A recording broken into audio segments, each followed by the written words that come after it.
Salut les guerriers et bienvenue à votre 26e jour d'entraînement sur Suspension Trainer. Aujourd'hui, ça va être un travail mix, c'est-à-dire que nous allons travailler autant les jambes que les bras, que les abdos, que le dos, un petit peu tout, ok? Ça avec 4 exercices que je vais vous présenter dès maintenant. Le premier exercice s'appelle l'horizontal squat. Pour cela, veillez à avoir votre suspension trainer comme moi, c'est-à-dire en hauteur et contre une surface assez dure, comme par exemple un arbre. Positionnez-vous tout comme moi, c'est-à-dire avec votre suspension trainer sous les aisselles, d'accord? Accrochez bien vos deux mains et les pieds sont contre votre surface, ok? Et dans cette position, inspirez et expirez en poussant comme si vous faisiez un squat, mais à l'horizontale, ok? Et on redescend, on inspire. Soufflez, poussez, redescendez, inspirez. Soufflez, poussez, redescendez, inspirez. Et cet exercice est à réaliser exactement 30 répétitions.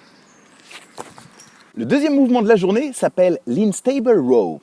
Pour cela, mettez-vous tout comme moi sous votre suspension de trainer, qui est en position, vous savez bien, avec les deux sangles qui ne forment qu'une seule. Ok ? Attrapez donc votre poignet à une main, l'autre main, vous pouvez la mettre sur la poitrine, sur le côté, comme vous voulez. Ok ? Et on est donc dans cette position. Ici, ce que je vais vous demander, c'est d'avoir un pied bien à plat sur le sol et un pied tendu. Alors la jambe qui sera tendue sera la jambe du côté du bras qui tient justement la poignée. Ok ? Et maintenant, dans cette position, vous allez tout simplement essayer de décoller les fesses du sol, décoller la jambe qui est tendue, la main, gardez-la sur le pectoral ou à côté, du moment qu'elle ne touche pas les poignets. Et ici, tout simplement, vous allez tirer, ok ? Et redescendre. Je tire et je redescends. Je tire et je redescends. Ok ? N'oubliez pas de bien souffler à chaque fois que vous tirez et d'inspirer en redescendant. Et ce mouvement est à réaliser 15 répétitions sur chaque bras bien sûr. Après le tirage, place à la poussée avec ce troisième exercice qui est une sorte d'atomic push-up, mais cette fois-ci avec une main sur les sangles ainsi qu'un pied. Alors si vous voulez, vous pouvez soit mettre votre autre jambe tendue en l'air ou la crocheter par-dessus comme je suis en train de le faire actuellement. Donc une fois ici, placez-vous en position de push-up. Voilà, une main au sol. Ok. Ensuite, tendez la jambe. Là. Et on est parti pour la pompe, qui est le début du mouvement. Une fois la pompe réalisée, vous devez tout simplement ramener les genoux à la poitrine, puis retendre les jambes à nouveau et recommencer. Là. Atomic push-up avec une main à la sangle et un pied également. Et enfin maintenant, passons aux abdominaux avec le dernier exercice. Enfin, laissez-moi vous présenter le Froggy Plank, le dernier exercice de la journée. Commencez l'exercice à 4 pattes, en position maintenant de planche. Les pieds sont bien accrochés à votre suspension de trainer. L'exercice commence par cela. Écartez les jambes, d'accord ? Jusqu'à ce que vous sentiez que ça tire dans le moyen fessier. Puis ramenez vos genoux de chaque côté jusqu'à venir quasiment toucher vos coudes, ok ? Repoussez sur vos jambes et revenez au milieu, ok ? Et on reprend ce mouvement. J'écarte, genoux, pousse et ferme. Écarte, genou, pousse et ferme. Ok ? Et cet exercice est à réaliser en tout 30 répétitions. Ok, vous connaissez maintenant les 4 exercices. Moi, je file me réhydrater avant de commencer et ensuite, ce sera à vous.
Ça y est les amis, la séance est terminée, j'espère qu'elle va vous plaire et que comme d'habitude vous vous donnerez à 200%. Sur ce, n'hésitez pas à m'écrire ou à m'envoyer un petit message si vous avez la moindre question sur la nourriture, la nutrition, l'entraînement ou vous n'avez pas compris tel ou tel exercice. Et puis enfin, je vous dis à demain pour entamer l'une des 3 dernières séances, ok? Et bien sur ce, à plus tard et portez-vous bien. Os!